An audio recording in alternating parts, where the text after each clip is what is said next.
Bienvenidos al podcast de los Argonautas del Archipiélago Digital, un lugar de difusión en antropología. Comenzamos.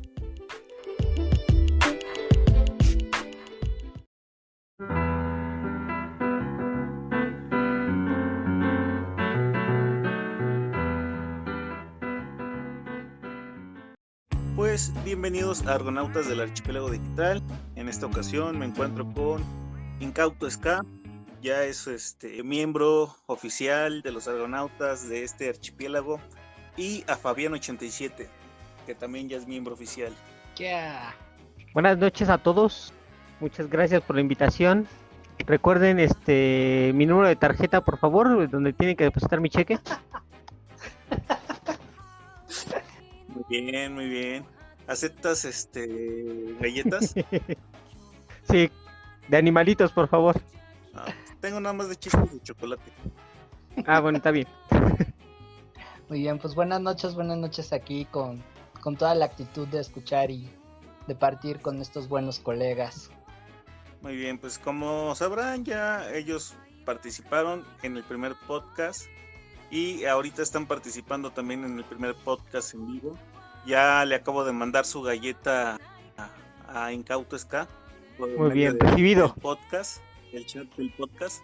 Estamos grabando directamente en vivo desde Discord. Es una nueva modalidad que le estoy copiando a los compañeros del canal de Odyssey. También les mando saludos a los compañeros de Odyssey. En algún momento también subiré cosas por allá. Y pues bueno, tenemos también público. En nuestro primer programa tenemos la maravillosa cantidad de una persona en el auditorio. Es ganancia, ¿no creen? Yo creo que sí. Por supuesto. Sí, es muchísimo más personas que viendo el partido de Pachuca San Luis, entonces yo creo que es ganancia. Yo ya tiene un ratote que no veo fútbol. No te pierdes de gran cosa. Me defraudó el Cruz Azul, Cruz Azuleándola una vez más contra Pumas. ¿Eres del hincha del Cruz Azul, mi Edgar? No, soy hincha de las poderosas Chivas del Guadalajara. Ah, ok. Por ahí Incauto Ska también comparte eso conmigo. Claro que sí. ¿Acaso hay otro equipo? Exacto, ¿acaso hay otro equipo? Muy bien, entonces, pues bueno, les recuerdo el tema del podcast del día de hoy, pues como lo habíamos planteado, como lo habíamos platicado, pues tiene que ver con la antropología y, bueno, yo le puse la antropología y la división del trabajo, aunque en realidad podría ser como el campo laboral de los antropólogos, si lo quieren decir de esa manera, como ven.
se realiza cuando uno es becario, pues es al final, digamos, el esqueleto de la investigación y es el trabajo pesado. O sea, no demerito lo que hace el investigador, pero creo yo que es igual de valioso el que, por ejemplo, lo que a mí me tocó, que era irme al archivo, transcribir expedientes, bueno, de hecho buscarlos es un cotorreo,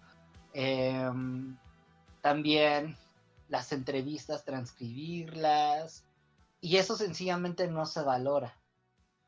Hasta cierto punto está padre porque ahí estás, digamos, bajando a la práctica lo que aprendiste en la carrera y ahí te das cuenta que puta, la formación que uno tiene en la licenciatura, no importando la institución, se queda corta con la vida real.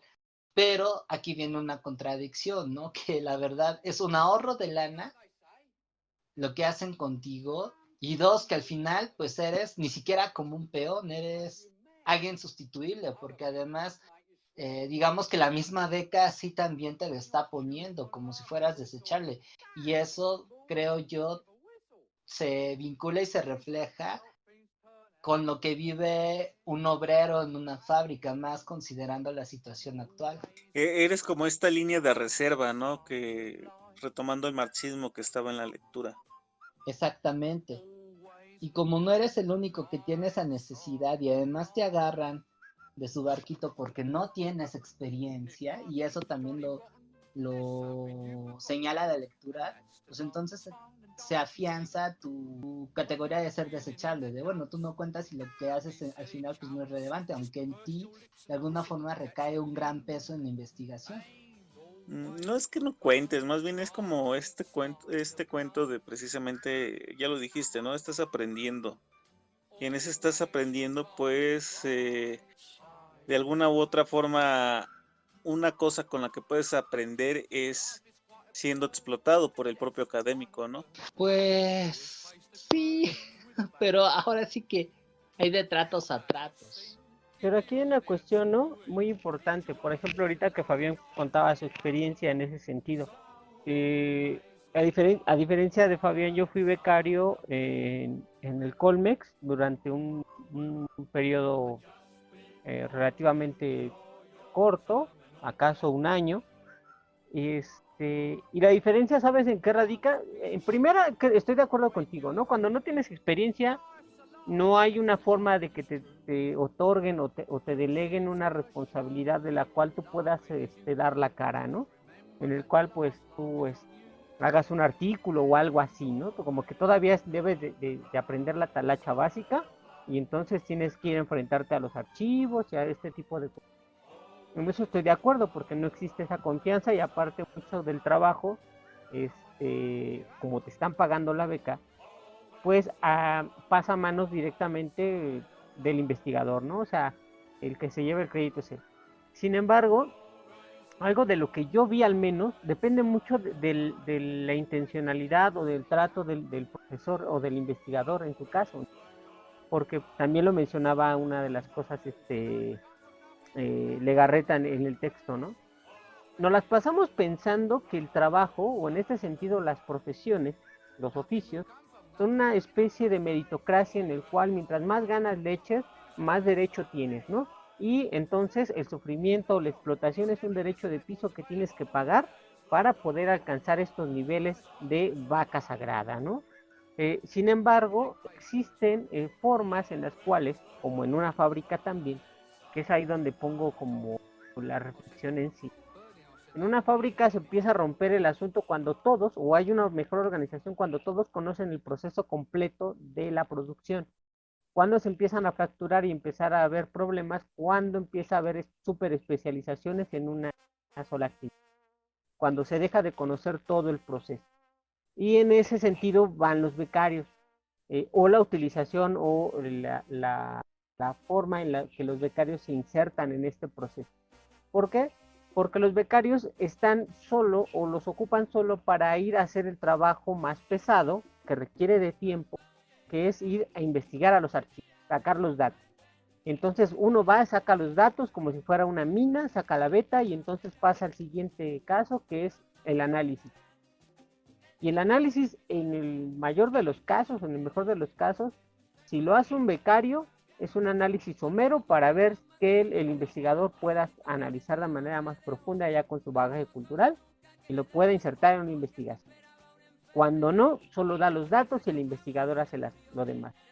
¿Qué es lo que pasa cuando el becario tiene que enfrentarse a un análisis de su propio trabajo, ya cuando accede a un posgrado, cuando accede a otra situación de poder hacer sus propios escritos?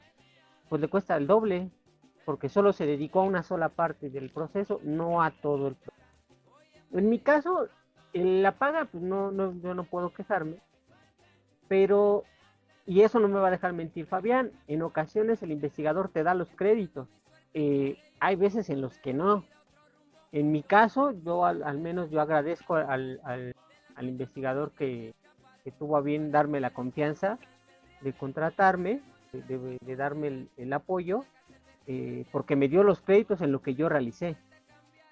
Y entonces, y sí aprendí mucho, ¿por qué? Porque fui a sacar desde fotos a los periódicos, de buscar datos que nadie encontraba, de proponer ideas, de hasta de ir a montar una exposición, ahí iba a pegar cosas.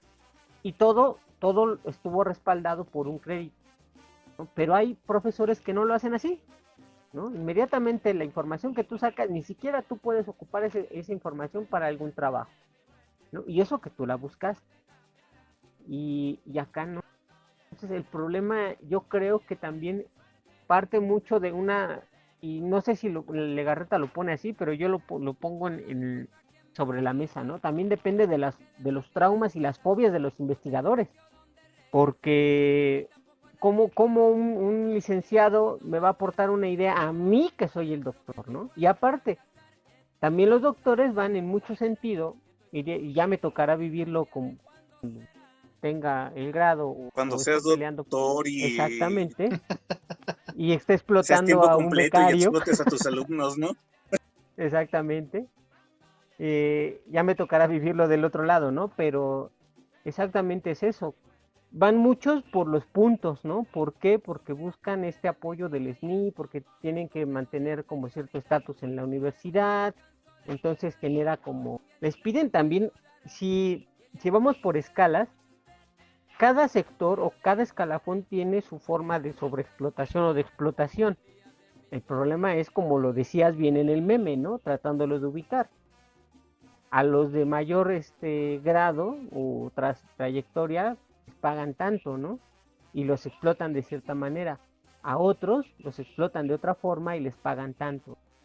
Entonces va por escalafones, pero la experiencia o la misma forma de asumir este papel como investigadores o este trauma como investigadores se reproduce cuando a uno le toca, ¿no? Estar del otro lado.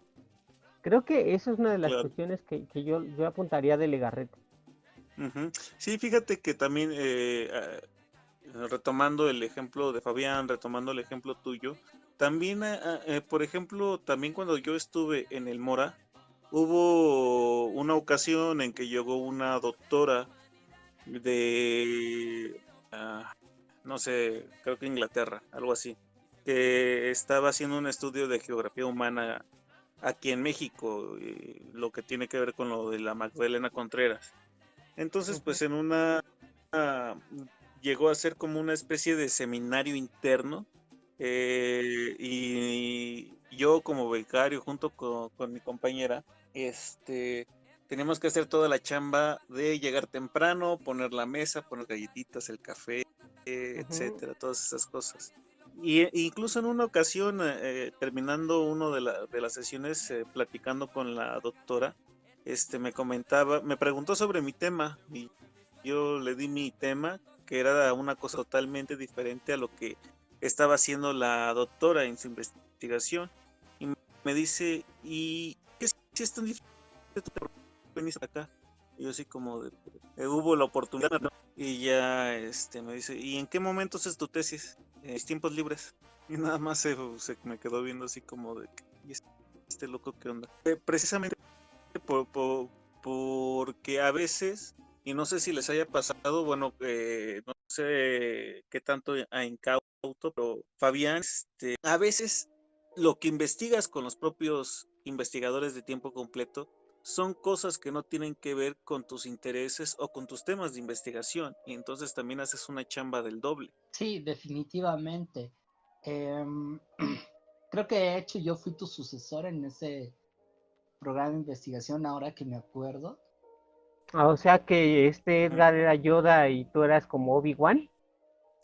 Eh, yo tendría que ser más bien el negro o el oscuro, antes de que se hiciera oscuro. Darth Qui-Gon Vader. Jinn, O ándale, yo era Anakin. como Anakin Anakin, y Skywalker. ya después, ya después fue Fabián fue Luke, Órale. Sí, fíjate que algo así. ya que me hiciste acordarme de esa experiencia, sí, tiene sus contrastes. O sea, no estoy diciendo que no todo está tirado a la mierda. Te digo, yo puedo decir que dentro de mi profesión como historiador, y no sé si ahí fue porque entré además a un proyecto de historia, maduré muchísimo. Te digo que completé mucho de lo que aprendí en la ENA y me di cuenta de que pues habían varias cosas que redondear, ¿no? Que sí, por supuesto que la apliqué para mi propia tesis. Algo que también me ayudó es que en ese proyecto hacían historia oral, mi tesis es de historia contemporánea, tenía que ocupar la historia oral, entonces ahí sí coincidió, pero definitivamente las áreas de interés eran distintas. Creo que era historia del medio ambiente, de lo que era ese proyecto, una cosa medio rara. Y pues lo mío tenía que ver más con ondas de contracultura, con metal y demás rollos. Entonces sí, tenías que trabajar al doble y en muchas ocasiones pues yo tenía que priorizar, porque justo también estaba sujeto bajo el contrato, la chamba del proyecto a mi propia tesis. Entonces, un poco tocando lo que comentó Víctor acerca de la meritocracia, sí, yo comprendo perfectamente que hay que empezar desde cero, ¿no? Digamos que a completar la formación que uno adquirió en la carrera, y me parece que en ese punto el espacio sí es aprovechable. Pero, y aquí coincido con la autora del artículo, al mismo tiempo te limita el hecho de que sea segmentado, que esté especializado, porque no te permite ver más allá, sobre todo cuando no hay ámbitos que te lleven a tener una continuidad, que te lleven como que a ir, digamos, continuando con esta preparación post licenciatura o ya como pasante, no sé cómo le quieran llamar. Entonces ahí sí cuesta más trabajo, porque por perseguir la papa, por tratar de asentarse en un mercado laboral que diametralmente es muy duro, creo que somos de las áreas de conocimiento más golpeadas y más restringidas, pues te hace volverte, ¿cómo le llaman ahora? Multitask. Y en muchos casos eso te aleja de lo que pues estudiaste, de lo que te gusta. Yo tengo compañeros que desafortunadamente en ese torbellino se alejaron completamente de lo que estudiaron en la ENA, y déjenme decirles que varios de ellos, como ustedes, pues son gente muy buena, muy talentosa, que si hubiesen habido espacios, les digo, de continuidad en el que tú concluyeras tu formación, y no solamente lo digo en el plano administrativo, porque al final el título es eso, una cuestión administrativa que tú ante la sociedad ya pruebas que eres licenciado, ¿no? Pero en una cuestión más real, pues híjole, no sé hacia dónde habrían llegado. Y la bronca aquí es que justamente en esa especialización también hay una, no sé si llamarlo de esa manera, una especie de protección de intereses o de defensa de cotos de poder.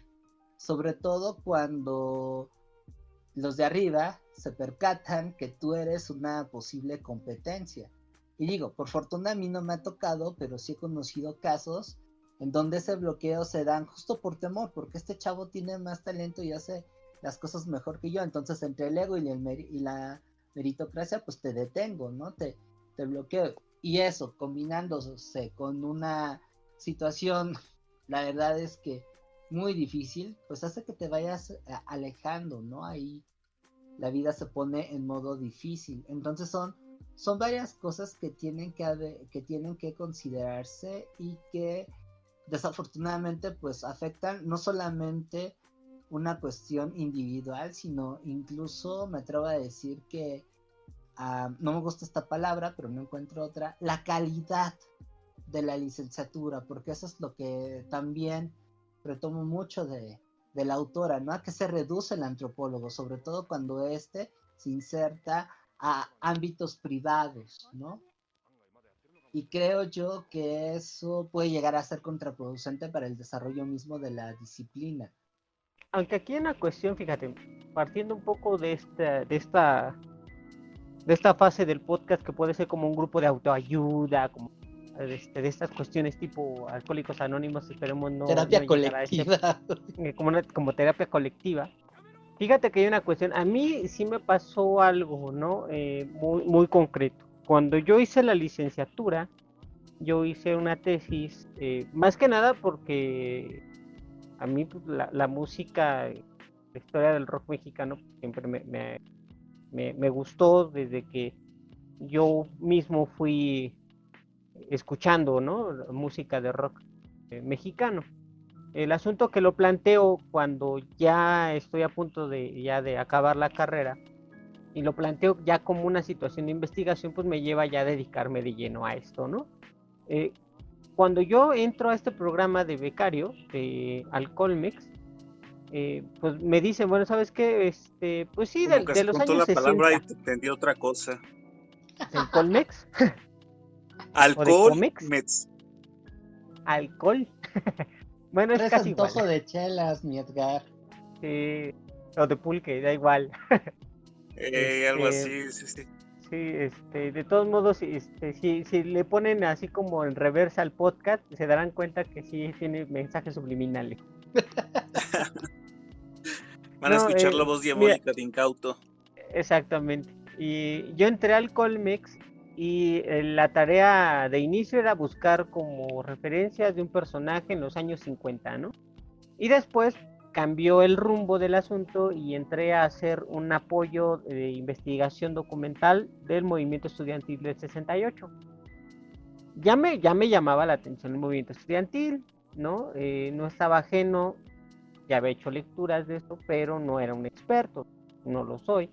Pero, o sea, te atrapa tal vez, y creo que algunos de las personas que mencionaba Fabián era lo que les pasaba, ¿no? Llega el momento en el que tú también te apropias o te sientes parte de la investigación y te apropias de la investigación, estás ahí, buscas, te apasionas, ¿no?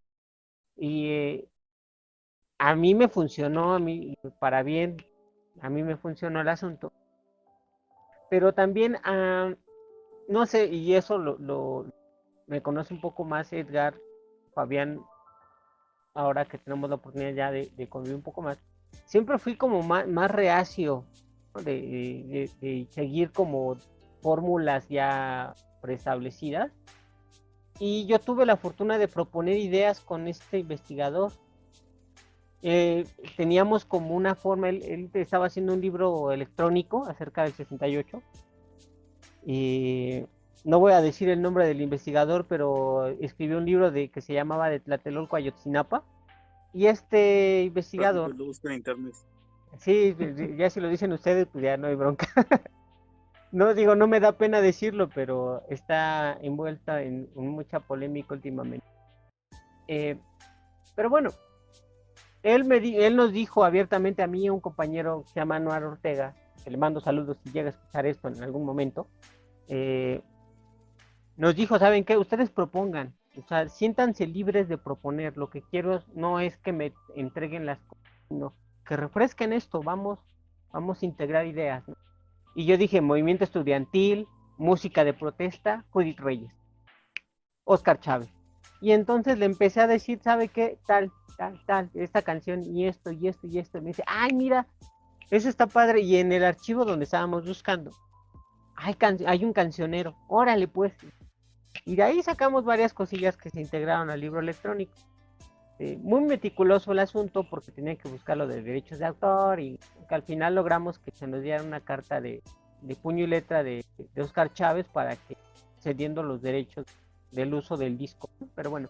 Oye, ahí tengo un trauma, no tiene que ver con el podcast, pero yo conocí a Oscar Chávez en persona en un concierto que dio ahí me parece que en la Alameda, y me firmó, o sea, me puso un autógrafo en mi cuaderno con cariño para Edgar. Y yo así bien feliz llegué a mi casa con mi autógrafo. Y mis papás se fueron al día siguiente, ¿no? Y me dejaron un recado en el refri de, ahí te dejamos comida en no sé qué y dinero en no sé dónde. Agarro la hoja, le doy la vuelta y era el autógrafo de Óscar Chávez, pero el problema es que ellos me pusieron el recado con plumón. Entonces penetró la hoja Y se hasta la parte de traspasó. atrás. No Sí, qué feo. manches. Sí, pero bueno. Sí, es bastante feo. Pero Ouch. volvamos al tema. Bueno, Una pero vez vamos que al ya tema, ves sí, sí. que, sí, ven que esto sí funciona como terapia de ayuda, de terapia de grupo. Sí.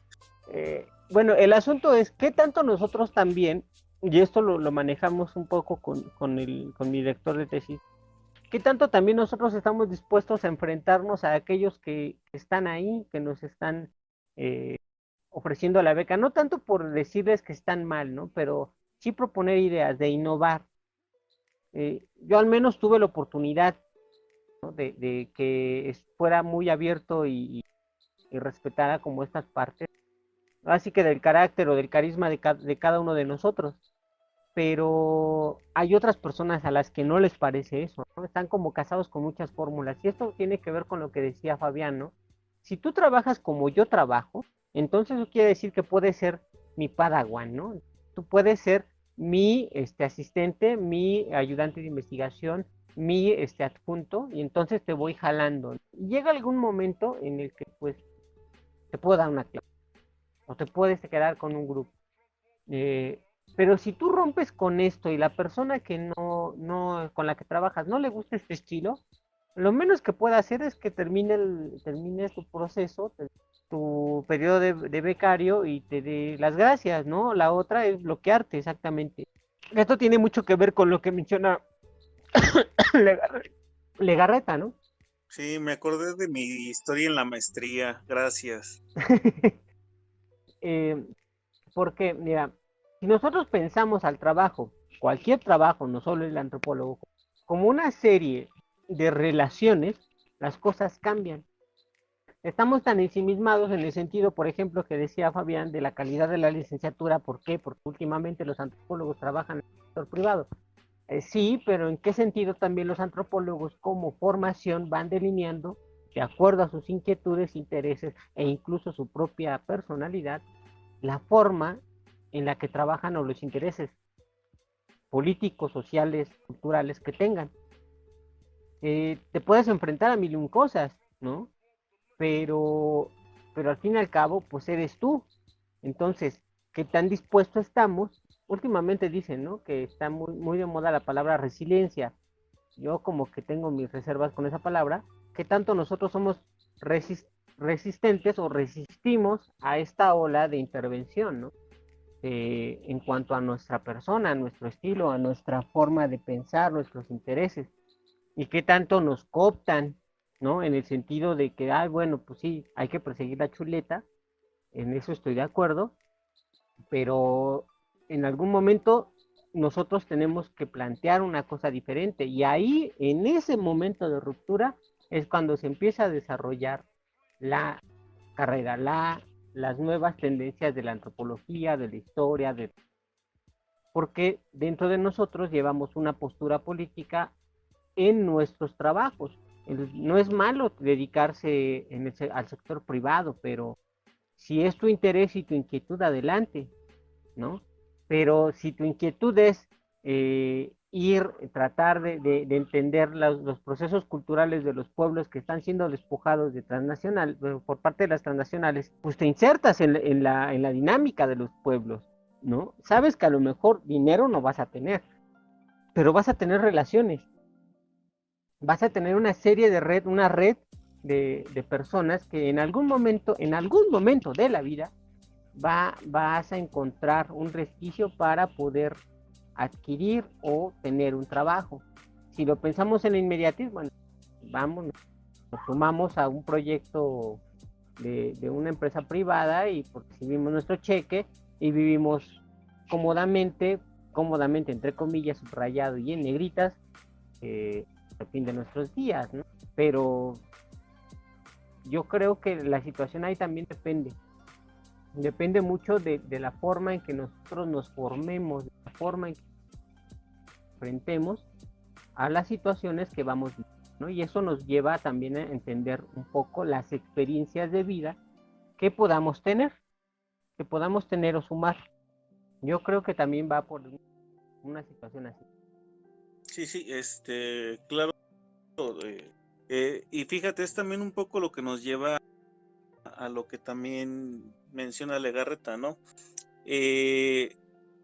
Participamos dentro de una colectividad, pero esta colectividad no solamente es parte de un mercado nacional, sino también de un mercado mundial.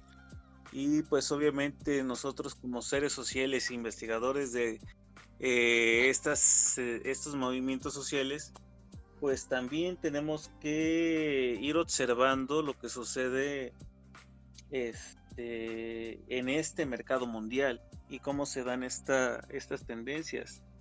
¿Qué es lo que está ocurriendo precisamente ahorita con la pandemia, ¿no? Los temas de investigación hacia dónde se están yendo, incluso estas dinámicas de los propios profesores, ¿no? Algunos se vuelven youtubers, suben videos, se meten a Discord a grabar podcasts en vivo, o sea, cosas que no tienen que ver propiamente con la formación, ¿no?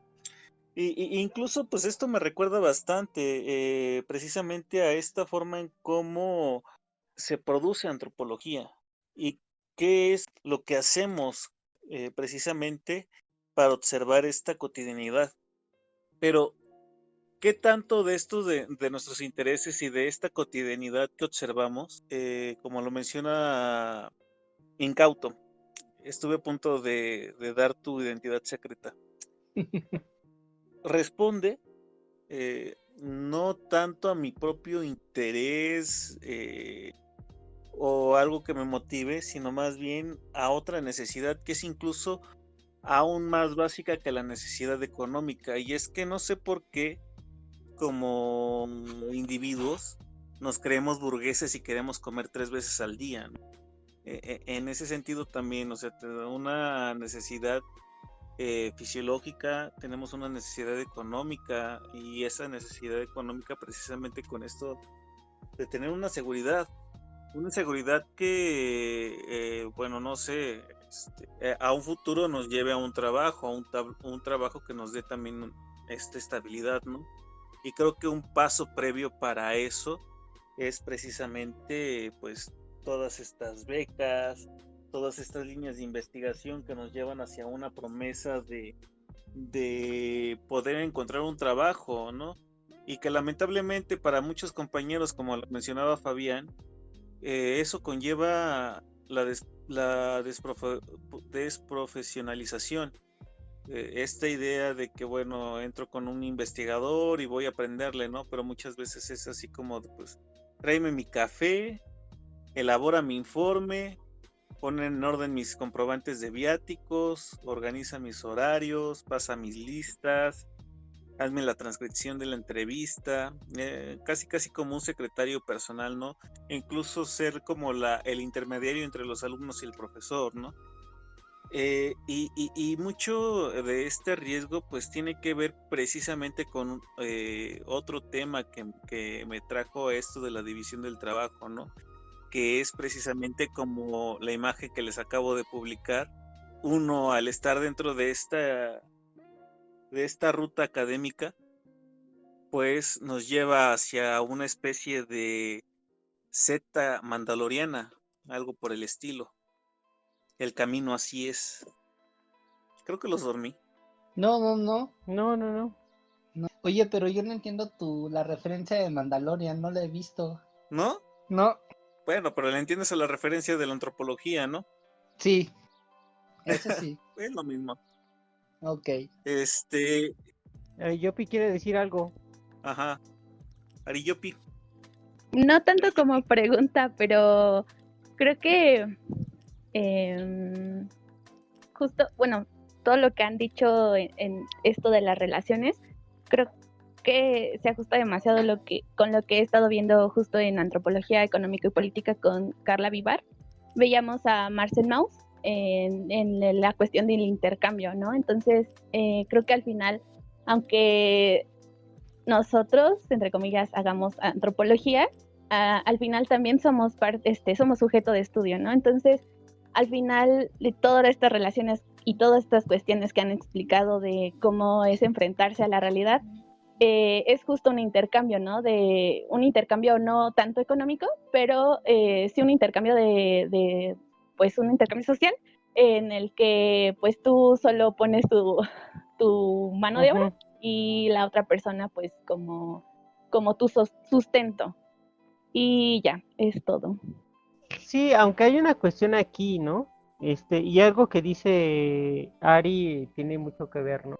Es una cuestión de intercambio, pero también qué tanto es una relación económica, ¿no? Pero las relaciones económicas, al igual que Marx lo menciona, ¿no?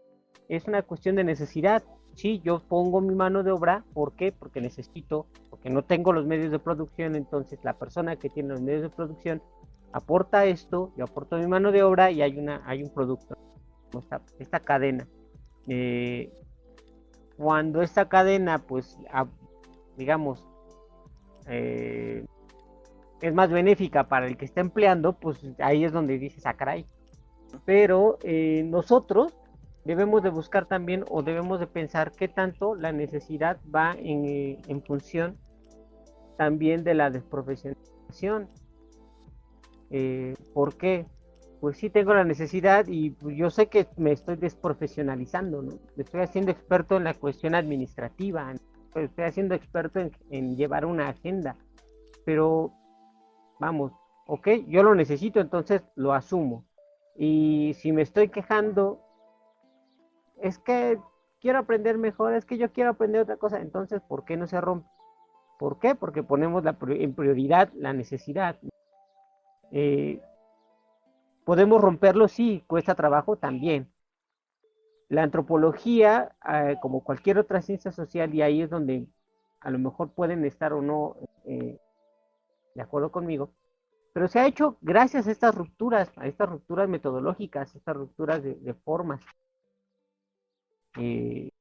No siempre ha sido el mismo método y se han dado grandes diálogos y conflictos entre corrientes, ¿no? Y son cotos de poder, sí, son cotos de poder. ¿Por qué? Porque son como una especie de embudo, ¿no? O sea, pueden salir muchos de un posgrado, pero solo 2 van a tener opción para tener una beca, ¿no? O una plaza, o un mejor empleo. Y entonces se convierte esto en una colectividad sangrienta en las cuales vas buscando a quién comerte o a quién golpear para poder hacerte de un lugar. Y entonces el conflicto se traslada a otra escena, que era lo que mencionaba un poco Fab, un duelo de egos, en el cual pues él está haciendo mejor las cosas, entonces lo voy a bloquear o le voy a decir a mis contactos que es peligroso, ¿no? Que no le den trabajo, que no le pongan. Entonces yo creo que hay una cuestión aquí. ¿Qué tanto estamos conscientes de que somos seres sociales y pertenecemos a un colectivo y qué tanto la individualización nos lleva a creer que nosotros construimos el conocimiento aparte? Lo mencionaba Ari ahorita, ¿no? Somos parte de sí, de una colectividad, bueno, lo mencionaba nuestro anfitrión, ¿no? Somos parte de una colectividad y nosotros también somos sujetos somos susceptibles a ser sujetos de investigación, objetos de investigación, como lo decía Ari, pero nosotros estamos en una dinámica, no estamos estáticos. Hoy pensamos algo, tal vez una experiencia nos va a cambiar nuestra forma de ver mañana, años. Y entonces, ¿qué tanto estamos dispuestos o qué tanto nos asumimos como sujetos sociales o sujetos históricos, que estamos en constante cambio? Y no lo digo yo, ¿no? Veamos a los maestros, veamos a las personas que nos dejan leer o que leemos todos los días, ¿no? ¿Qué diferencia hay entre la primera obra que escriben y la última que escribieron?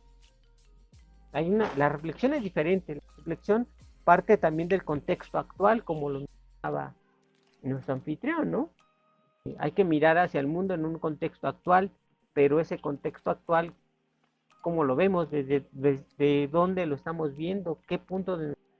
No es lo mismo, es una pandemia que está atacando al mundo, pero no es lo mismo vivirla, por ejemplo, en nuestro caso en México, que en la India o en Brasil.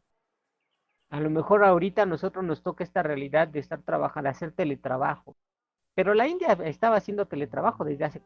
Entonces ellos entiendan el teletrabajo o este desgaste emocional o psicológico de manera diferente a nosotros. Pero ellos ya estaban siendo objeto de sobreexplotación antes de que empezara la pandemia, ¿no? Brasil, en una situación política diferente a la nuestra, también está viviendo este proceso, pero de manera diferente. ¿Qué tanto los hindúes, qué tanto los brasileños, qué tanto nosotros nos asumimos como sujetos en construcción en un contexto actual, un contexto de crisis? ¿Oigo un ronquido por ahí?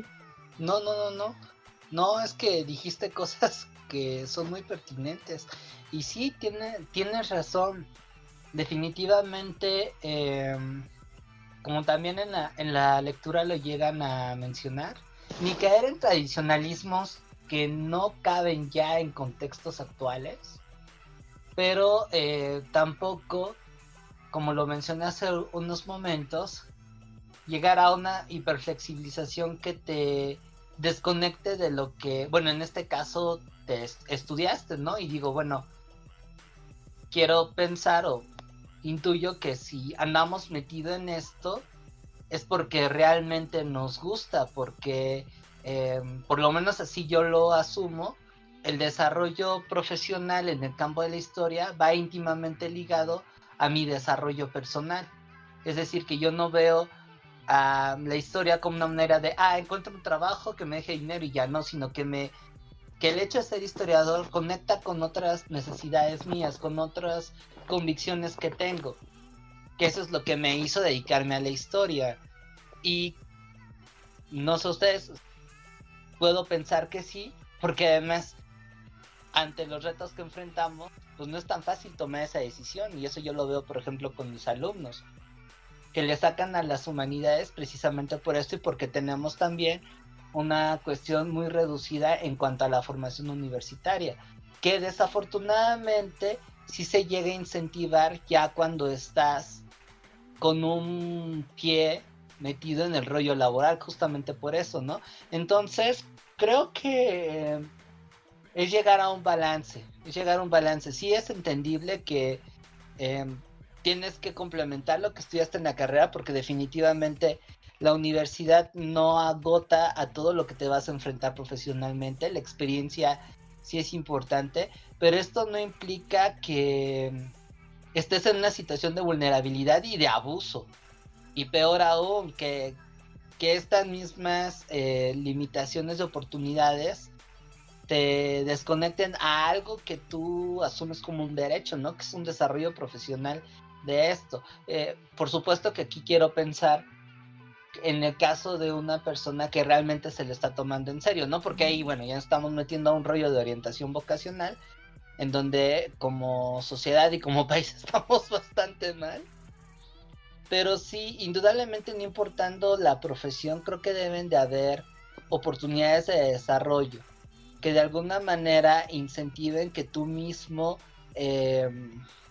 puedas sacar partido de la situación, de tu contexto actual, y abrir brecha, sin romper, digamos, con la esencia de lo que eres, sin llegar a una autoexplotación, ¿no? A decir, puta, tengo esta necesidad y ni pedo, me pongo a hacer encuestas. O en el caso de los historiadores, no sé si lo has checado, Vic, en donde nos agarran prácticamente como asistentes administrativos, porque pues manejamos la documentación y todo ese rollo. Sí, aunque hay una cuestión ahí, sobre todo hay que pensarlo en ese sentido. No sé a ustedes, pero ¿qué tanto en la carrera nos preparan como a generar proyectos? Y esto también me lleva a pensar en esto que decía Edgar, ¿no? El generar podcasts, el generar espacios digitales, el hacer TikToks, el hacer este tipo de cuestiones. No son, no dice, él lo mencionaba, ¿no? Que no forman propiamente o no son parte propiamente de la formación. Yo digo que sí forman parte de esta formación, porque son producto del contexto en el que estamos. Y en un Exacto. contexto así, pues generas esta creatividad. Esta creatividad, fíjate, que muchas veces nos es vetada, o sea, y por eso lo preguntaba, ¿no? Y eso lo has de ver vivido tú, si no alguien en específico cercano, ¿no? ¿Qué tanto nos dicen? Ay, es que, ¿qué crees? Ese tema no lo puedes abordar, no es historia. O, ay, ¿qué crees? Es que, ¿por qué vas a abordar eso? Mejor vete a hacer el estudio de las fiestas de San Juan, Totoltepec, en la Sierra Alta de Oaxaca. O, no, mejor eso no lo hagas, mira, mejor eso no tiene futuro. Mejor haz otra cosa. No, ¿qué tanto nosotros estamos dispuestos a aferrarnos y decirlo, sí se puede y a proponer otra cosa? No nos preparan para eso. Y esa es una de las cuestiones que lo ves, ¿no?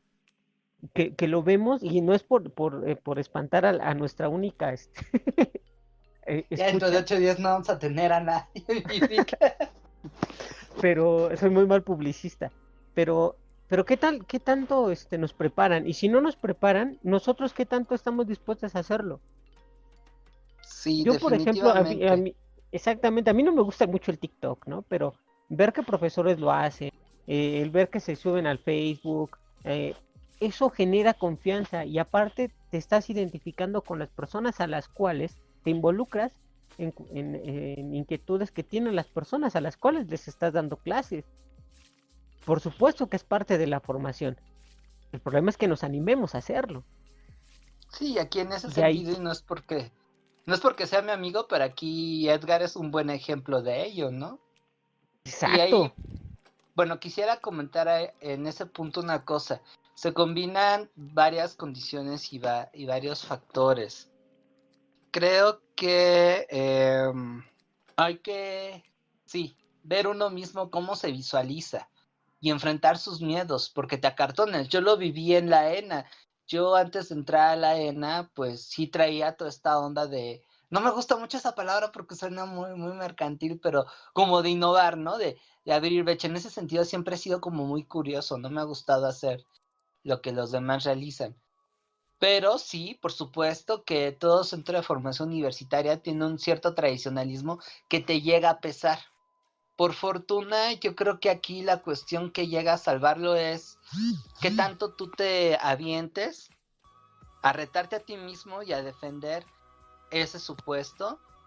Y dos, y eso es algo que, por ejemplo, yo le agradezco mucho a la ENA y particularmente a gente como Edgar, que es esta retroalimentación. O sea, creo que a lo largo de tu vida universitaria te topas con gente que tiene las mismas inquietudes, pero que responde a distintas dinámicas, ya sea profesiones o incluso perspectivas teóricas, qué sé yo, pero que hay un vínculo que te permite empezar a hacer cosas diferentes. Y creo yo que ahí es cuando tú contribuyes a romper ciertas cadenas, ¿no? Por ejemplo, en el caso de los historiadores, que si no es archivo, si no es patrimonio, si no es una divulgación así muy tradicional o enseñanza, pues ya no puedes hacer nada.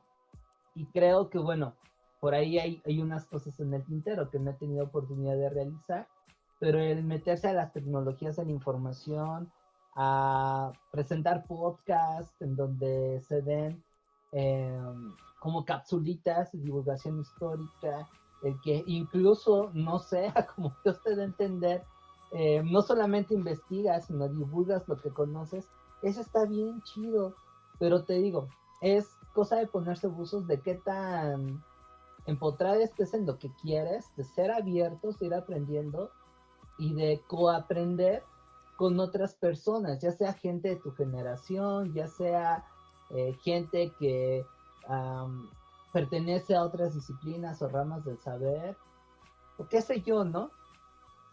Lo que sí hay que también tener en ese punto, porque juegas en un ámbito que además ya en la actualidad está muy competitivo. ¿Cuántos canales de divulgación de historia no hay? Que muchos de ellos son malísimos. ¿Cuántos blogs, cuántos podcasts, cuántos de estos y el otro? Y es la paciencia, es mantenerse. Creo que algo que desafortunadamente la universidad no llega a estimular y que bueno, a mí me cayó un poco tarde, esa lección y que por supuesto cuando conozco a gente o doy clase a gente que quiere seguir en el rollo de la historia, de la pedagogía, es, güey, no pierdas de vista, es el actualizarte, ¿no? El hacer lo que hace Edgar, tocar, jugar, aprender con nuevas herramientas. Creo que por ahí se puede salvar el asunto, aunque sí, completamente hay que ser realistas, ¿no? No es algo que pega a la primera, no de la noche a la mañana te vas a aventar un canal que sea redituable como Bully Magnets, por ejemplo, Migala, que es de lo más famoso, sino tienes que saber ahí cómo conectarte, ensayo y error, y pues mientras te las vas campechonando con otras cosas, pero sí creo yo que ahí la parte personal pesa mucho.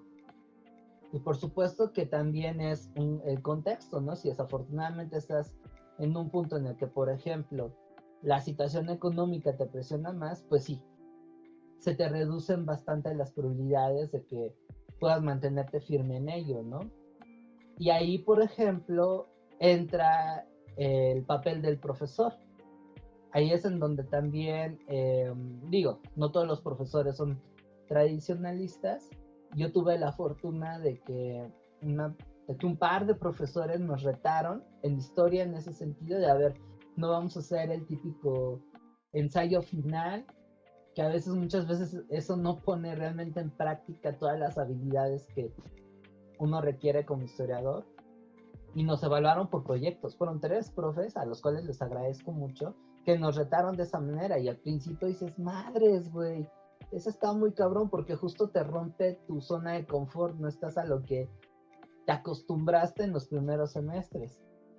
Pero al mismo tiempo está padre porque te lleva a adquirir nuevas habilidades. Recuerdo que el primer tiro que tuve en ese sentido fue justo a mitad de la carrera, en 4º semestre, cuando nos pidieron como evaluación final en una materia que se llama Europa Moderna, hacer un guión de radio, una cápsula de radio, en donde teníamos que exponer o divulgar, no recuerdo bien, un tema de lo que vimos en el programa.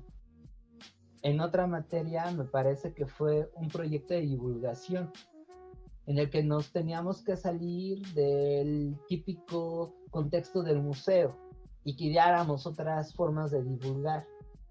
Y por ahí creo que también en Revolución Mexicana nos hicieron hacer otra cosa. Entonces, esas oportunidades en las que tú no te enfrentas a lo mismo son las que te llevan de algún modo a prepararte para lo que se te viene después del 8º semestre. Y también ahí pues es una especie como de arena en donde ves qué tantas son tus convicciones de querer estar en este medio y cómo vas a estar en este medio, ¿no? De no tampoco clavarte a lo tradicional. Y bueno, eso es algo que a partir de lo que aprendí en la ENA y bueno, mucho más en pedagogía, porque ahí me enfrenté a otros procesos de evaluación, es lo que intento de alguna forma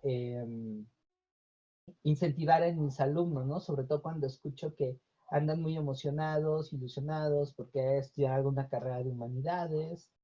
Decirles, esto está duro, carnal, pero hay otros modos en el que con un poquito de más valor y de paciencia puedes aterrizar lo que aprendiste y darle un sentido práctico, ¿no? Y ir más allá de esos esquemas.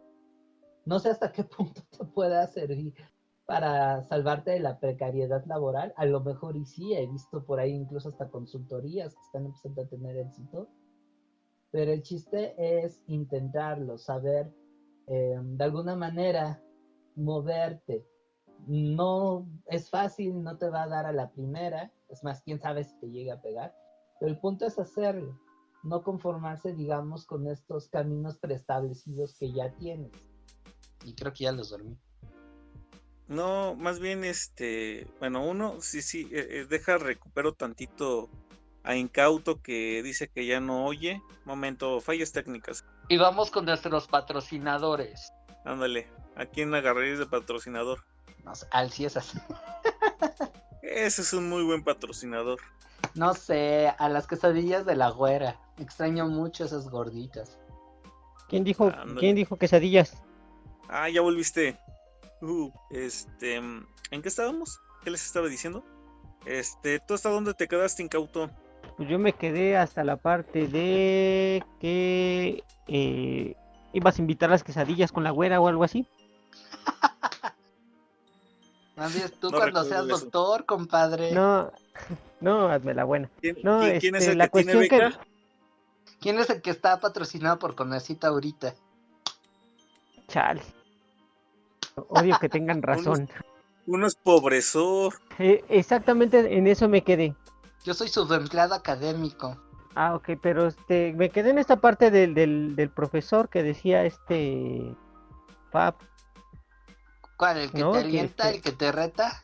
Sí, exactamente, en esa cuestión. Sí, yo creo que por ahí puedes abrir brecha también. Pues eso fue lo que también me animó a tomar el metal como tesis de licenciatura. Que hubo alguien que me dijo, hazlo.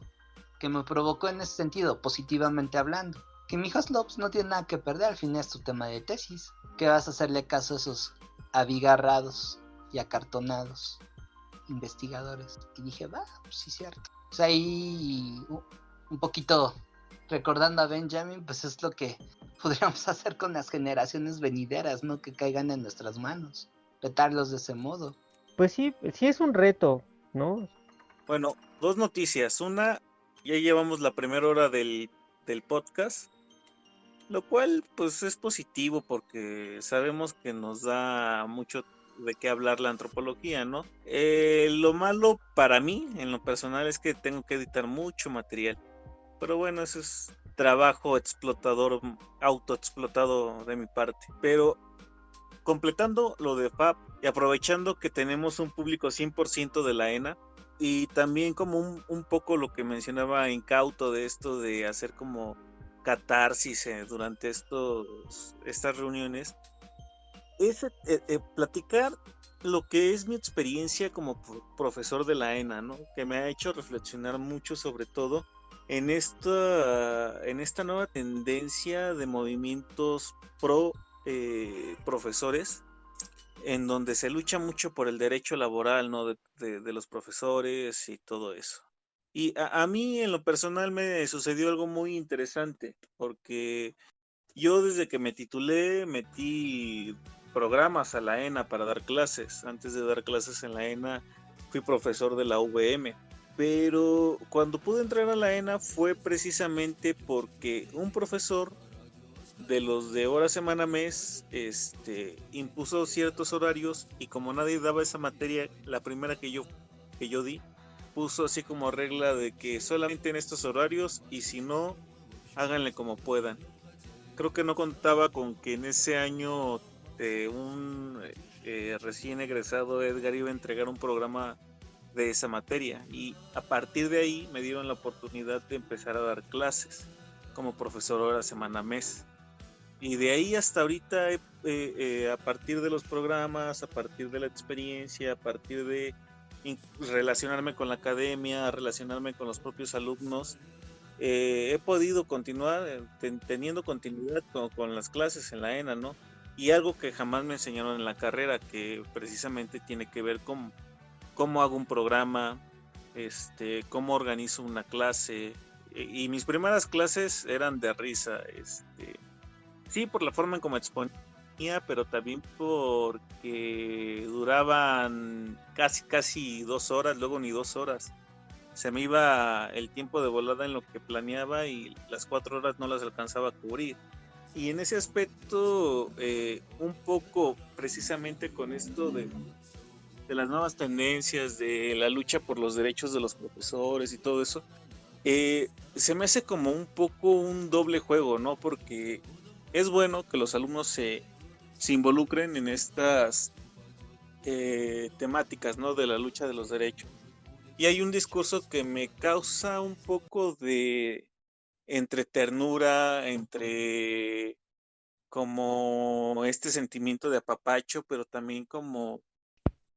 ¿Qué pasó? ¿Ya acabó? No, espérate, a lo mejor se va a salir. Ah, ok. Fallas técnicas. Y volvemos con nuestros patrocinadores. Sí, exactamente. ¿Qué estábamos diciendo? ¿Que las quesadillas de la güera? Sí. Sí las extraño, fíjate. Cuando era estudiante la frecuentaba poco, porque pues no me alcanzaba mucho. Pues sí, y aparte pues ayuda mucho también el tener como esas opciones, ¿no? De comida. Eso, o me acuerdo mucho también de las comidas corridas del mercado. Ándale, sí, las comidas corridas siempre en cualquier parte son la onda. Ah, sí, sí. A mí también me tocaron de 30 a 35 pesos. Sí, pues es que la ventaja de tener la comida corrida pues es que sea completa y este, a bajo precio. Sí. Te digo que cuando era estudiante, pues casi no me alcanzaba.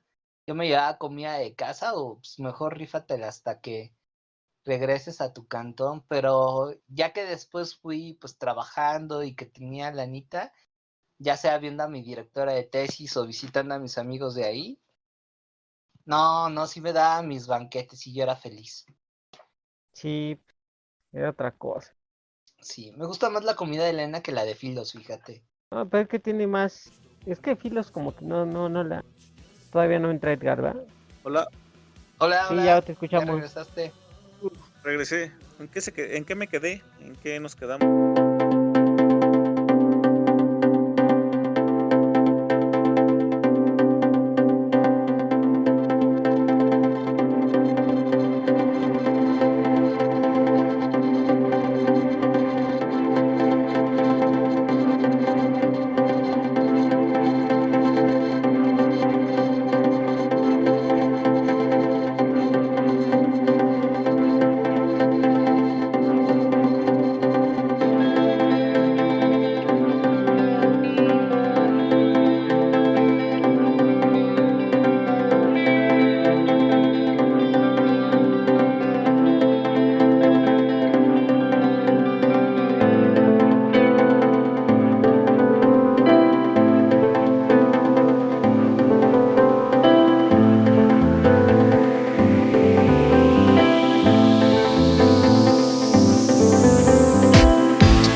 echamos más ganas y bueno, entonces, pero le tenemos que echar más ganas y como no tenemos un trabajo fijo, prestaciones, pues nos cuesta más trabajo, ¿no? Entonces, pues si nos contratan, pues vamos a podernos dedicar más de tiempo completo a darles buenas clases que ya les estamos dando.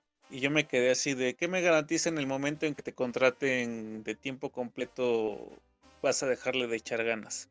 Y el asunto va también, exactamente, ¿quién me garantiza que no te vas a convertir en eso que estás, de lo que te estás quejando primera, ¿no? Y la otra, si tú estás diciendo, vamos, y vayamos a una realidad concreta como es la de la escuela, una escuela sui generis con sus propias particularidades, en las cuales puedes tener un grupo de inscritos a 20 y solo te llegan 2 alumnos. ¿Para qué quieres profesores que los tengas ahí si solo te llegan 3 alumnos? Primera, porque vas a contratar o vas a ampliar la planta docente. Pues más bien hay que ver de otro tipo de estrategia, si no esa, sobre todo también entendiendo, y no digo, no le estoy haciendo el caldo gordo a las autoridades, que tienen cuestión de no contratar. Al contrario, más bien se tendría que pensar en una planeación para integrar, ¿no? Si les, a los que van teniendo como estas nuevas grados, digamos, de foguearlos dentro de la propia escuela, de hacer un programa de integración, y con eso reduces esta parte de los contratos, y también estás cubriendo la idea de que tengan prácticas profesionales tus alumnos de posgrado, ¿no? Pero es que no se entiende porque hay un conflicto de intereses políticos. De todos modos, incluso los horas semana mes, ¿quién te garantiza que los horas semana mes quieren seguir siendo docentes? Exacto. O sea, exactamente, muchos o planteamos la idea de que todos quieren ser docentes y todos quieren ser pero en realidad pues, no creo que todos, o sea, a lo mejor otros se plantean la idea de que, bueno, van haciendo puntos, generan cierta antigüedad, generan cierta experiencia y después van y pelean una plaza en otra universidad, ¿no? ¿Por qué quedarse ahí? A lo mejor las inquietudes y no digo porque sea malo, ¿no? Pero a lo mejor las inquietudes no van por la docencia, van por otro lado, o a lo mejor sus inquietudes docentes van ligadas a otro tipo de experiencia en otra escuela y no precisamente la ENA. Entonces, estos intereses políticos se convierten en un arma de dos filos. Por un lado, tratas de defender o de usar el argumento de que todos tienen derecho, pero por otro, no entiendes que esos todos, dentro de ese grupo de todos, existen inquietudes diferentes y realidades diferentes. Y ahí parte la idea de lo que mencionaba Legarreta. El trabajo en sí se convierte en una serie de relaciones sociales que te van a permitir colocarte o no en ciertos puestos estratégicos, entendiendo esto como parte de un proceso o una línea de producción, como si fuera haciendo la alegoría con una fábrica. Entonces, caray. Entonces, entraríamos en esa disputa. Sí, bueno, por ese lado está lo de los profesores, ¿no? Por el otro lado también está la parte de los alumnos.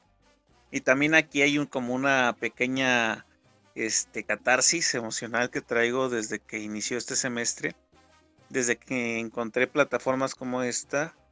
Y cuando les dije a mis alumnos, ¿saben qué? Acabo de encontrar esta plataforma, vamos a ver la forma de mudarnos poco a poco a ella, vamos a aprender. Porque yo dentro de mi experiencia, una vez hubo como una convocatoria para un trabajo dentro de CONACYT, ¿no? Para asistente de no sé qué, hablando de asistentes. Y llegué y todo estaba bien chido, pues les platiqué sobre mi experiencia laboral, ya había sido asistente de investigación ahí en el Mora. Y de repente, pues todo lo que les dije que iba bien alto, pues se vino abajo cuando me dijeron, ¿sabes usar Photoshop? Y yo así como de, no, ¿qué sabes de fotografía digital? Y yo así como de, pues conozco las cámaras. Y no me acuerdo qué programaciones me dijeron y yo así como de, madres, no, pues no sé. No, pues muchas gracias por haber venido. Y yo así como de, Pero bueno, pero en algún momento de la, ¿cómo te enteraste de eso? De ese trabajo. por internet. Y en ese en ese anuncio, en esa noticia, como sea, ¿venían esas especificaciones? No, venía de que era de CONACYT, venía de que... y fui a las oficinas centrales de CONACYT, pues, a la entrevista. Y decían, requerimos recién egresados de las licenciaturas de Historia, de Antropología Social, de Sociología y no me acuerdo de qué otra cosa. Y yo sí, pues, bueno, yo soy antropólogo social, yo entro. Y ya cuando llegué y me dijeron todo eso, me quedé así como de no, pues no, ni enterado de esas Y es que cosas. Pues, ahí tenemos una cuestión, ¿no? Eh, ajá, y es una de las cosas que tenemos como en disputa, ¿no? Se da por sentado que todos sabemos ocupar o tenemos la posibilidad de ocupar o tener una licencia de Photoshop, o que todos ajá, sabemos ocupar Adobe Illustrator, ¿no? ajá, Pero, o sea, ¿en qué clase o qué clase de perfil quieren este de profesionista para trabajar ahí? Y no lo especifican. Ese es también un detalle. ¿Por qué, por ejemplo, uno llega, ¿no? Por ejemplo, con los anuncios en internet, te dicen, no, pues queremos que esté titulado. Ah, estoy titulado. Queremos que tenga experiencia laboral a nivel secundario. Ah, bueno, yo también tengo. Necesito que viva cerca de. Ay, no, ya.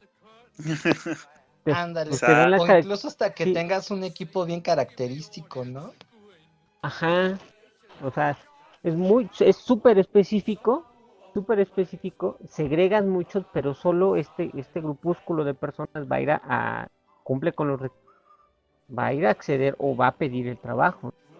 Pero si no lo especificas y luego das por sentado que todos pueden o saben de fotografía digital, pues no. ujú.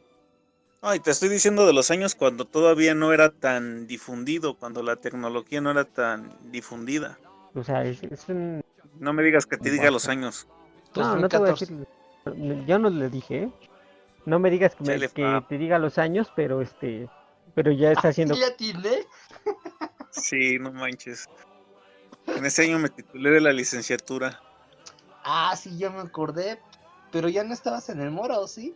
No, ya no, por eso te dije que acababa de Ah, salir sí, del Mora. cierto. Sí, sí, sí, cierto. Ajá, Y ahí fue cuando entré yo. En ese año ajá, yo estaba yo en el Mora, en ese mismo proyecto. Pues no manches, ándale, pues te titulaste un año antes que yo. ajá. Ahí vamos, ahí vamos. Y bueno, con estos alumnos que les dije, no, vamos a mudarnos a esta plataforma, la respuesta fue de que no, es que ya tengo esta plataforma, ya aquí estamos bien, luego son recordar muchas direcciones, no queremos eso, y fue así como de, ahí me vine para abajo, así como de, no quieren aprender estas cosas, que se les hacía muy complicado interactuar con estos medios. Y de hecho luego me vino a la cabeza, entonces, ¿por qué se la pasaron protestando de que a los profesores no se les enseñaba un curso de medios digitales para docencia? Y de hecho, después, bueno, tengo el hijo de un primo, él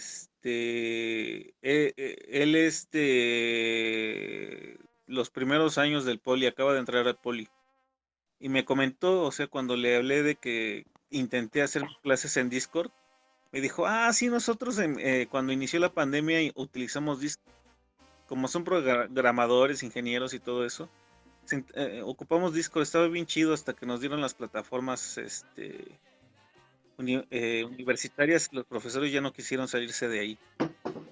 Órale. ¿Cómo cambia la perspectiva, no?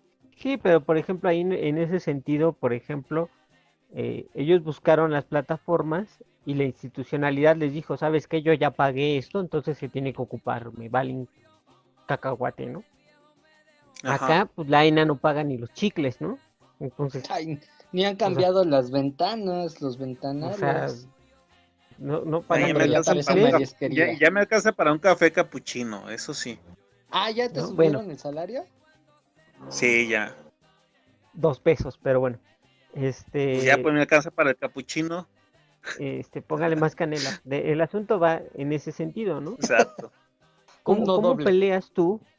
¿Cómo peleas el asunto de que se capacite a los profesores cuando Ajá. tú no asumes la responsabilidad de que, bueno, no me van a capacitar, no me van a pagar esto, pero pues aprendamos juntos, ¿no? Ajá.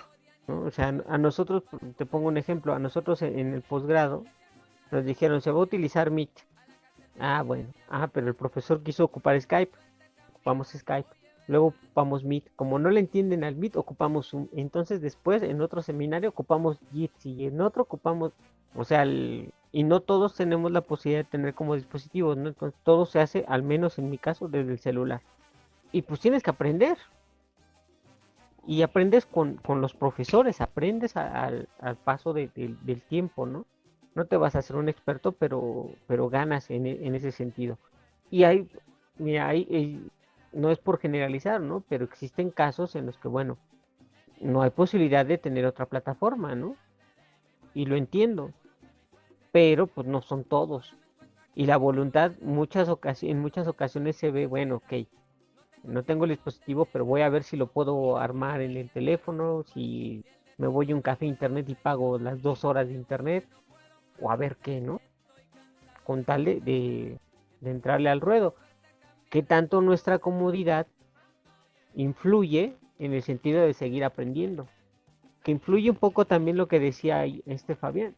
¿Qué tanto yo como alumno me enfrento a estos nuevos retos? ¿Qué tanto los profesores me retan a aprender cosas? ¿Y qué tanto me salgo de la zona de confort? O sea, para un historiador sería muy fácil agarrar un libro, o sea, ya con la formación y todo, hacer una investigación bibliográfica y hacer un artículo. Digo, fácil entre comillas, ¿no? Pero a ver, ahorita que está la situación, ¿no? Así, ¿cómo haces investigación histórica si no tienes a la mano ni los libros ni los documentos? Tienes que meter a los archivos virtuales, que tienes que ver si fulanito de tal que fue amigo de tal persona tiene algo que te pueda ayudar, buscar un libro en PDF, buscar, ahí ocupas la imaginación, te sales de esa zona de confort, pero qué tanto estamos dispuestos a hacerlo? Y eso va en ese sentido también volviendo al asunto de la precariedad y la sobreexplotación. Ahorita la cuestión de la investigación pues está vetada en el sentido de poco acceso a los archivos, de por sí ya lo había, y acceso restringido o limitado a biblioteca, ¿no? Entonces te remites a hacer tu investigación por internet. Pero como internet no tiene horarios, tú solito te pones, si no eres disciplinado, o si la investigación es amplia, e incluso si eres becario y necesitas sacar la chamba, pues tú te sientas en una computadora y te puedes sentar hasta 10 horas, ¿no? Y es una cosa de locos. Y es algo que tampoco nos aprende. Estamos muy, muy, muy acomodados a la idea de que un archivo trabaja de 9 de la mañana a 5 de la tarde y en ese horario voy y trabajo. Y ya, en ese horario busco. Y ya en el transcurso del día o del día siguiente hago el análisis o hago lo que tenga que hacer de la fuente. Acá no, acá es una cuestión de disciplina personal y hay veces que no la tenemos. O incluso de tiempo, porque estando en casa, pues la diferencia, las cosas son muy distintas. No hablemos de distractores, sino que existen otras actividades que hacer, ¿no? Entonces dices, caray, no hay una limitación.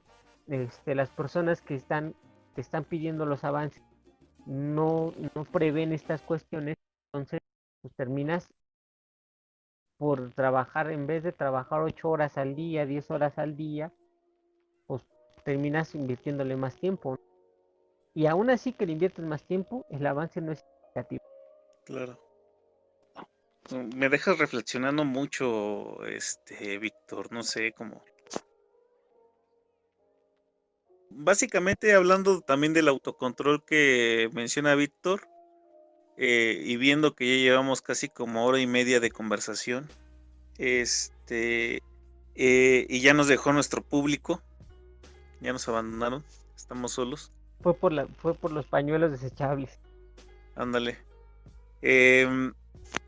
Cierro con algo que también viene al caso, digamos que es lo último le agregó al podcast y tiene que ver con dos situaciones importantes. La primera fue cuando fui a la OIT, a una presentación de resultados de la OIT, y mencionaba la OIT, no nos importa conservar ciertas funciones, lo que nos interesa es que se conserven los trabajos, ¿no? En ese sentido mencionan, hay trabajos que se empiezan a volver obsoletos y que lo que interesaría es que esa persona que tiene esa función obsoleta, ese trabajo obsoleto, se renueve para que no pierda su trabajo. Y eso me caló, ¿no? Me pegó porque dije, no, pues bueno, es que hay muchos antropólogos que creo que sí nos estamos volviendo obsoletos. Y de ahí también me interesa por ir incursionando en estos medios, ¿no? Que es como la función. Y por el otro lado había otra, en una conferencia del director del INA, no me acuerdo a cuál fue o a qué ponencia, mencionaba el director del INA.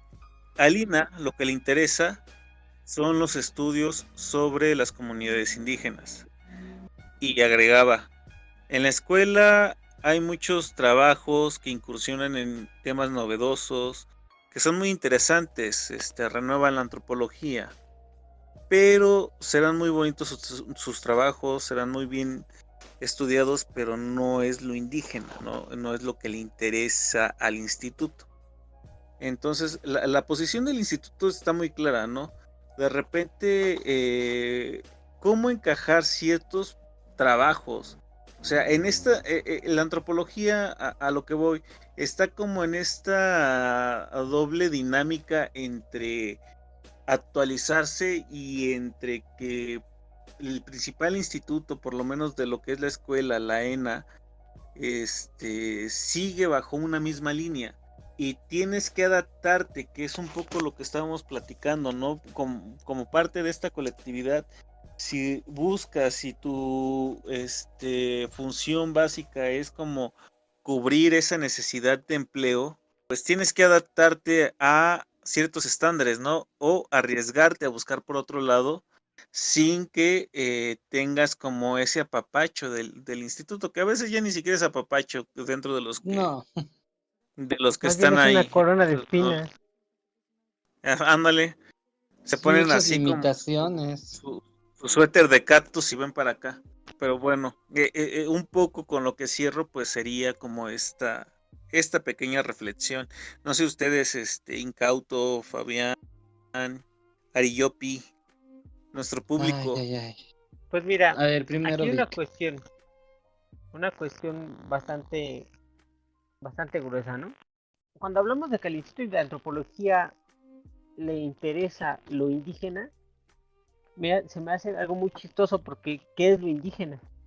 Tenemos una postura política ideológica desde la institución, pero esa postura ideológica política tiene que ver con estos intereses, porque o sea, vamos, ¿le interesan los indígenas? Bueno, sí, pero ¿qué indígenas? O sea, los indígenas que están metidos en sus comunidades con usos y costumbres y que tienen una cotidianidad diferente a la que había 50 años atrás, que muchos de ellos son obreros que no hablan español y que además otros de esa comunidad están en Estados Unidos o que son migrantes, o algunos de sus hijos son profesionistas, o les interesa ver esta parte etnográfica como una fotografía inamovible en blanco y negro, entendiendo lo indígena como esta diversidad cultural amplísima, ¿no? Que ningún grupo étnico es igual. Eso a mí me da un poco, si no de risa, un poco de preocupación por parte de Diego Prieto, pongámosle nombre y apellido, porque se habla también de que sea obsoleto. Pues sí, pero hay cosas que no puedes cambiar, o sea, que puedes adaptar, sí, pero que no puedes cambiar. No puedes cambiar una observación participante, no puedes cambiar una etnografía. ¿Puedes hacer etnografía digital? Sí, se puede incursionar. De hecho, ya hay alguien que lo está tratando de establecer como posibilidad teórico-metodológica, pero eso no lo puedes cambiar. Entonces, ¿qué parte de lo obsoleto o qué se está entendiendo por obsoleto?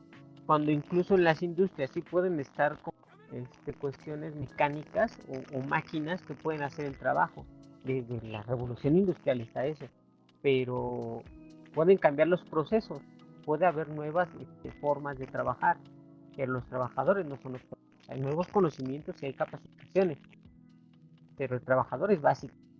Igual, ¿por qué, por qué menciona a Diego Prieto en ese sentido? ¿A qué se dedicó él? ¿Quiénes son los baluartes o estandartes de la escuela? Son antropólogos que se han dedicado al indígena, pero ha habido otros, y en la actualidad hay otros antropólogos que no necesariamente abordan lo indígena. Entonces, pues a quién le vamos o contra quién es el tiro, digamos? Pues contra la institución. La institución tiene que cambiar necesariamente, pero no porque nuestros chicharrones truenen, ¿no? O porque sea un buen deseo, nada va a cambiar y todos vamos a ser felices. Sino que con los trabajos que hacemos tenemos que fundamentarlo teórico y metodológicamente de que sí se puede hacer y que es necesario. Que no solo es necesario hacer trabajo en comunidades indígenas viendo esta posibilidad, sino que los indígenas también se mueven y que también tienen diferentes las personas que viven en la ciudad. Y que hay grupos específicos que trabajan, hay comunidades específicas que trabajan dentro de sectores urbanos, o que personas viven entre la urbanidad y entre lo rural, pero eso se tiene que observar, se tiene que plantear, y al plantearlo se tiene que defender. Desgraciadamente o afortunadamente, al hacer ese planteamiento nosotros tenemos una postura política ante la institución, y muchas veces como estudiantes no nos animamos o no nos enseñan, no aprendemos, póngale, etcétera, etcétera, etcétera, a defender una postura. Si un profesor nos dice que está mal, nos vamos con la finta, en vez de dialogar, lo aceptamos. En vez de discutir, lo asumimos. ¿Qué tanto estamos dispuestos a defender, a discutir, a hacer ese tipo de cuestiones? Yo creo que por ese lado me iría.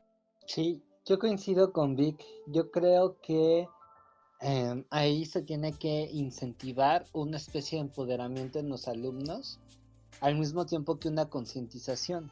Y como también lo mencionó Vic, la cuestión es la institución. Y aquí me atrevo a extenderlo hacia la parte educativa.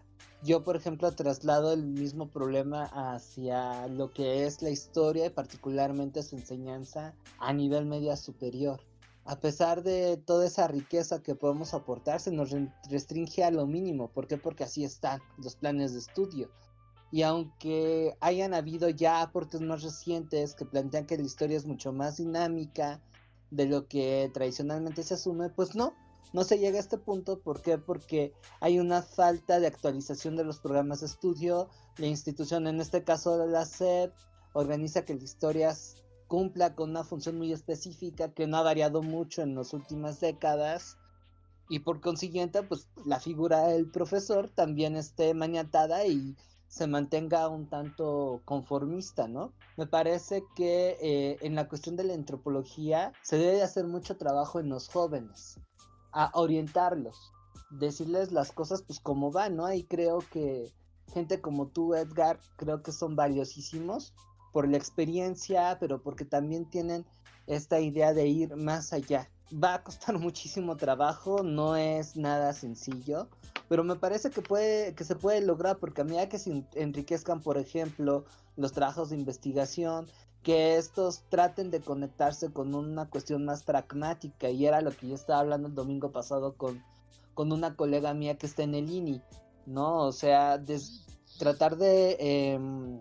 no cargarnos hacia la institucionalidad, evitar en la medida de lo posible que nos agrande los huevos y, por ejemplo, ofertar lo que nosotros podemos aportar, por ejemplo, a un barrio, a una colonia, a una asociación civil, de tal manera que dé pie al investigador a un grado mayor de autonomía que, por ejemplo, trabajando en una cuestión institucional, pues no se puede dar, ¿no? Ahí es intentar buscar también un balance entre, digamos, lo esencial que viene de la tradición, que se debe mantener, por ejemplo, en el trabajo de la historia, el manejo de fuentes primarias, pues de cajón lo tienes que hacer.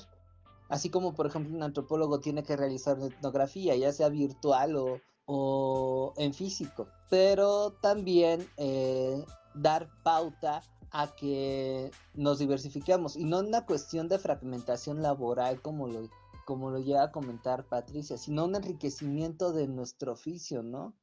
Por ejemplo, lo que hace Diego, que me parece algo muy padre con lo que está enfocado ahorita con la fotografía, lo que en su momento también hace Mónica. Y digo, son dos casos que ustedes conocen bastante bien y que dan fe de la calidad de su trabajo. Bueno, eso creo yo que eso también puede ayudar a ampliar las cosas.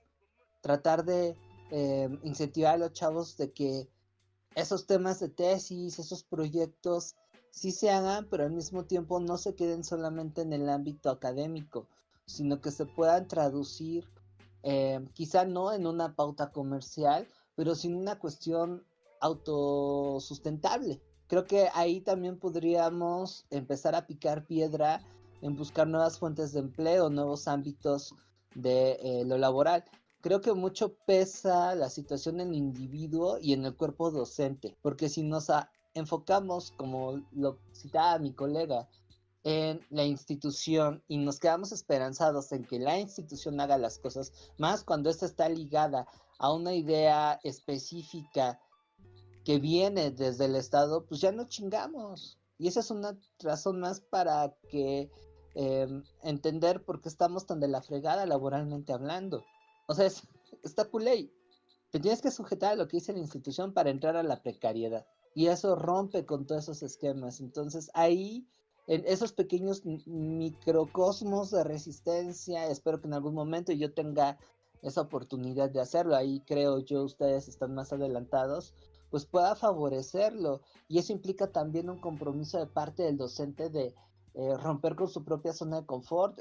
No dejo de admirar lo que estás haciendo ahorita, Edgar, y lo que acabas de comentar, pues bueno, es algo que lo afirma. No sé, hacer como diría un filósofo francés, Michel Onfray, microrevoluciones. En ese microcosmos, microrevoluciones que se traduzcan en acciones concretas, pero que de alguna manera trasciendan a cambiar el entorno, porque urge, la verdad es que a mí me da pena y mucha tristeza que esta situación mate, por así decirlo, talentos que pues pueden dar mucho. Y me atrevo a decir que podrían valer más que cualquier pinche vaca sagrada que esté en el Colmex, que esté en el INA, que esté en la UNAM, en el CIESAS, en fin, donde sea.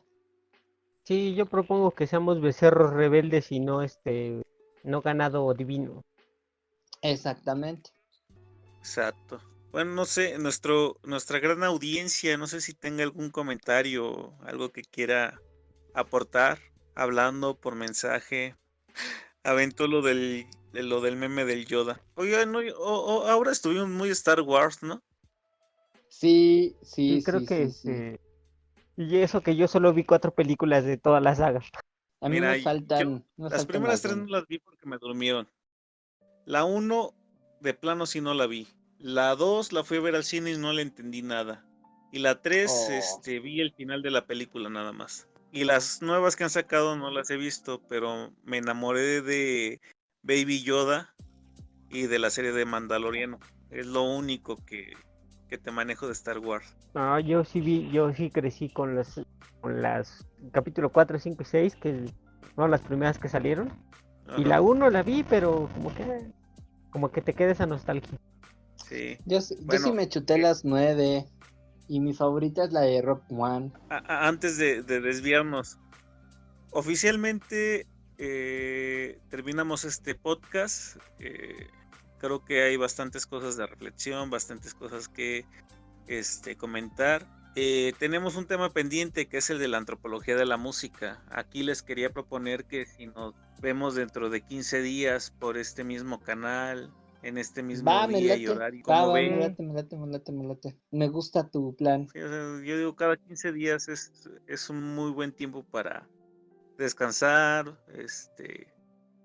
reflexionar Sobre sobre todo los para que siguientes y hagas la también, o sea, edición. la otra es, ustedes también propongan los temas que les interesan. También ahí le hablo a nuestra gran audiencia. El tema que les interese, lo, lo vamos poniendo a la lista y los vamos platicando, los vamos desarrollando, ¿no? ¿Cómo ven? Sí, me late. Órale, pues, va que va. Va, Sí. me late. Muy bien, muy bien. Órale, entonces va, lo va. dejamos así, 14 de mayo. Ah, ¿es 14 de mayo? ¿Va? Especial de Día del Me parece Profesor, bien. ¿no? Mira, Día del Niño, Día del Profesor. Me late. Hacemos un especial del Día del El Profe, 14 ¿no? de mayo. Pues este fue el especial del Día del Niño, aunque no Que creo hablemos que mucho de la infancia. fuera nada de la infancia, muy desmotivador, es así como Crudo ya más me no imagino a poder. los niños saltando de las azoteas, así como de, la vida, el trabajo.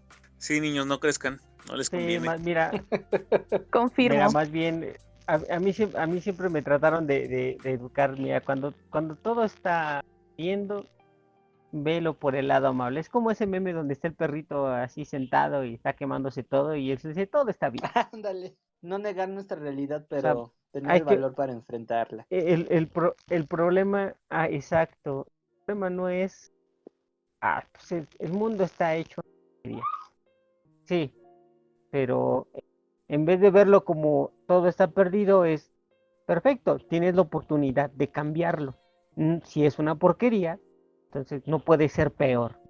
Tienes la oportunidad de cambiarlo. Entonces ahí hay que meterle el asunto, no hay que ser tan fatalistas, muchachos. Esto apenas No comienza. sé, incauto, me bajoneaste todo el podcast como para que ahora me vengas a dar un discurso motivacional. No es motivacional, estamos poniendo el asunto como, sí, está Es duro, optimismo trágico. pero los cambios, exacto, o sea, Ándale. ya viste que todo está ardiendo, estamos en un holocausto, estamos en un escenario apocalíptico, ¿no? Pero en todas las películas apocalípticas siempre hay un héroe y un perro. Es como cuando el Joker dijo, todo el tiempo pensé que mi vida era una tragedia, pero ahora sé que es una comedia, ¿no? Ándale. Exacto. También podríamos armar un cine debate con enfoque histórico antropológico, ¿eh? Ya, cuando te sientas triste, escucha la canción de El día de mi suerte de Héctor Lavoe. Ah, muy buena. Va. O la de Mira el lado brillante de la vida de Monty Python. Ahí ya ves. Está. ¿Qué les parece Siempre. si ponemos esas de fondo del Órale, podcast? va, me late. Ándale. ¿Va? Me late a mí también. Entonces, nada más compártanmelas ahí por el WhatsApp. Ujú. Oye, Fab, Órale, Dime. pues. ¿A qué ando? Fab, cámbiate a Telegram, ¿no?